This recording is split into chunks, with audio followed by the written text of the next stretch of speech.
Hi, I'm Michael Wargo, and today I'm going to do a video on landing. It's been requested of me for quite a long time, and it's been one of the most successful subjects for clinics that I do, all around at clubs all over Florida and over the country. A lot of people are afraid of landing. It's intimidating.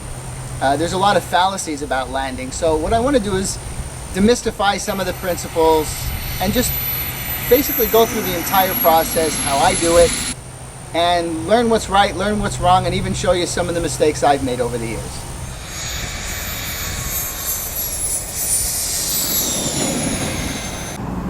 We're going to turn on base, not too much altitude. We're going to make our turn, and we're going to point the nose at ourselves to make sure that we're on line with the center of the runway. Now, we're going to give it a little nod towards the middle. Now if you notice, I added power and kept the power on as I was landing to make sure I was landing slow enough.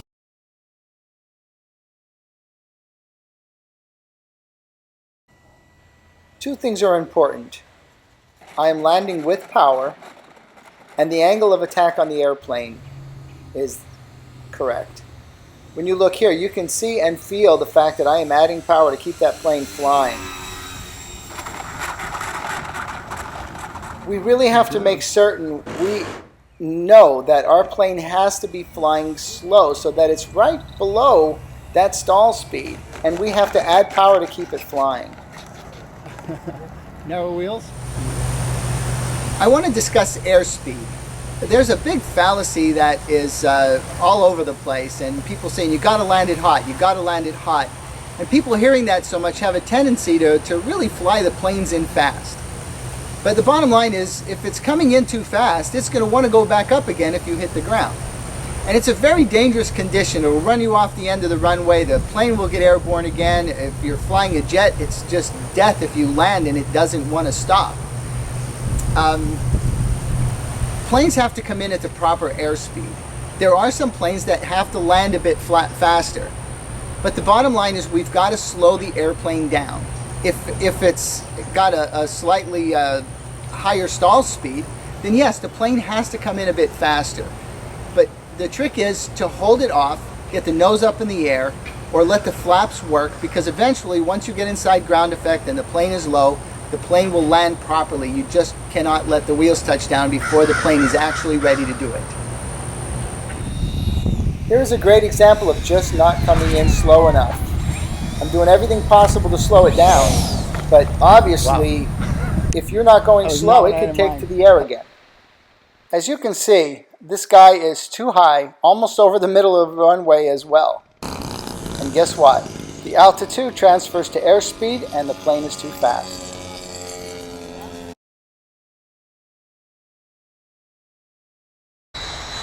Here's my F-16, and I really thought I was doing great bringing it in. Looked slow enough, but as it turned out, it wasn't slow enough. The idea is to just hold it off the ground and don't land it till it's ready.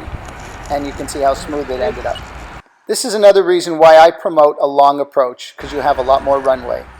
This was a huge mistake I made on a maiden flight with one of my jets. This plane dropped 10 feet in a millisecond.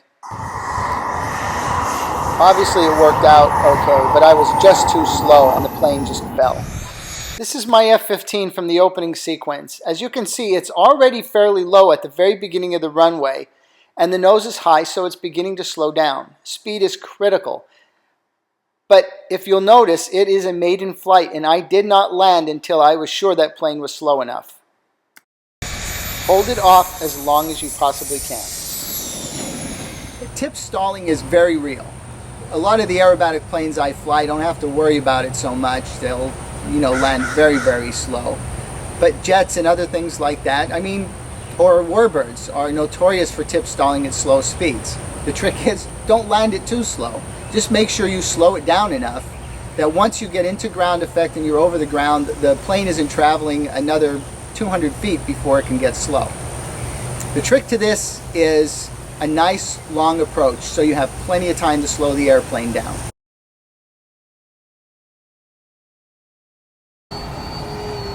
Obviously right now I'm dramatically slow, way too slow. and I'm going to harrier it in. I'm actually going to be able to land this way.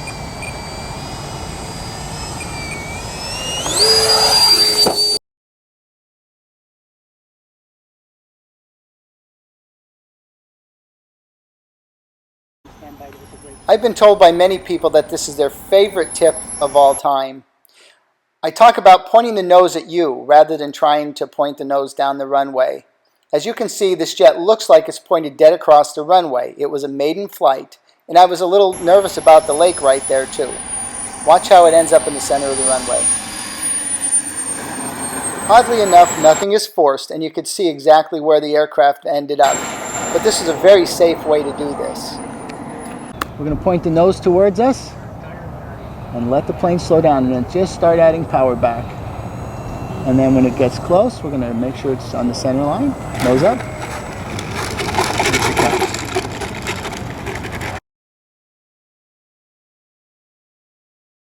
A very common problem with biplanes, and a lot of them, is they keep wanting to bounce back up in the air, but that does not happen if you are slow. The concept for the landing is pretty simple when it comes to altitude and elevator. We are substituting the elevator now for speed, and we are using the throttle for altitude.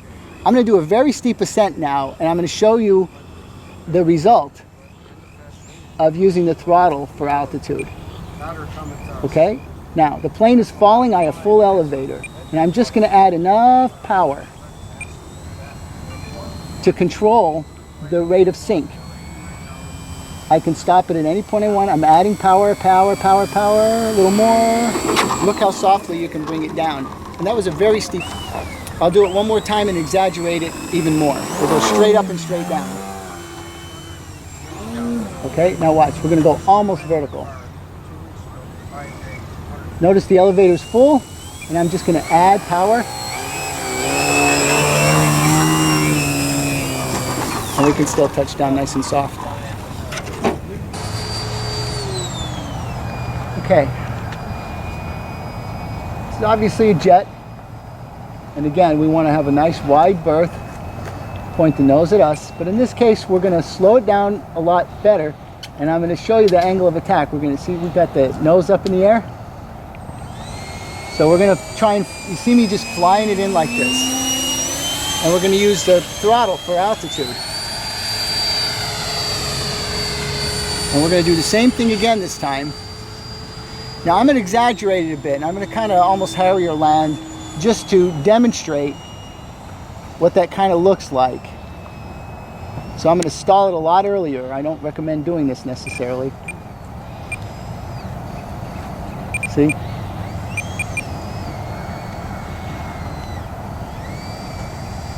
So we're going to come in to a really nice high angle of attack.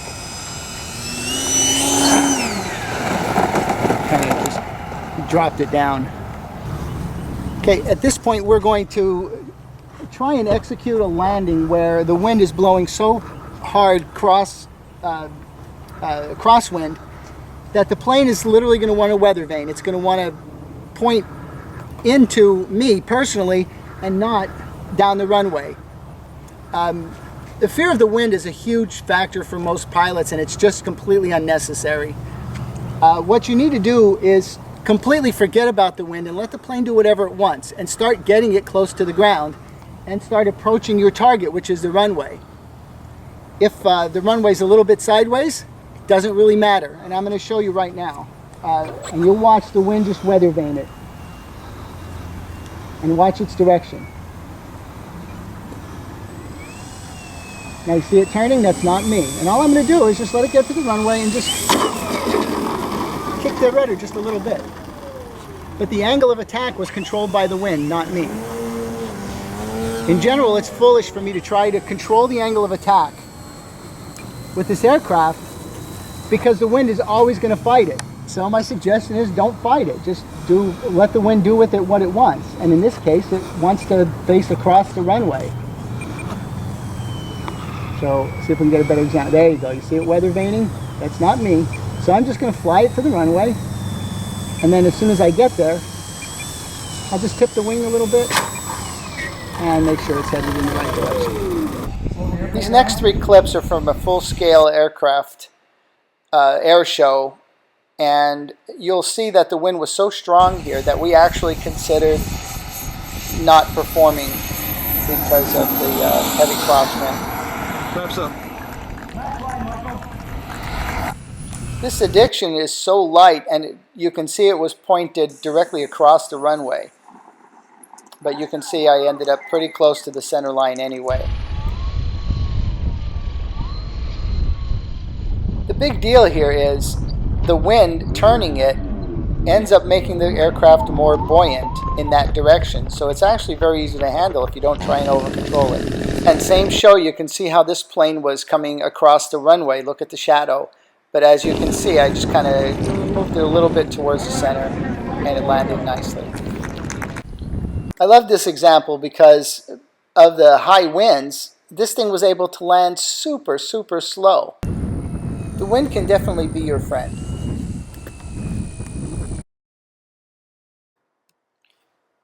We all know I am all about teaching aerobatics, and why not add them to your landings? This is an aerobatic landing, and it can be incorporated into your aerobatic routines.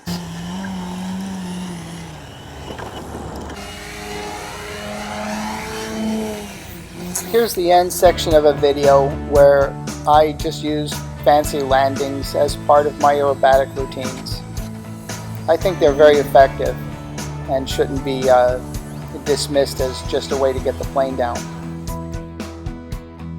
I kind of just wanted to include this to really complete the chapter on landing, although I realize that a lot of this is very advanced stuff.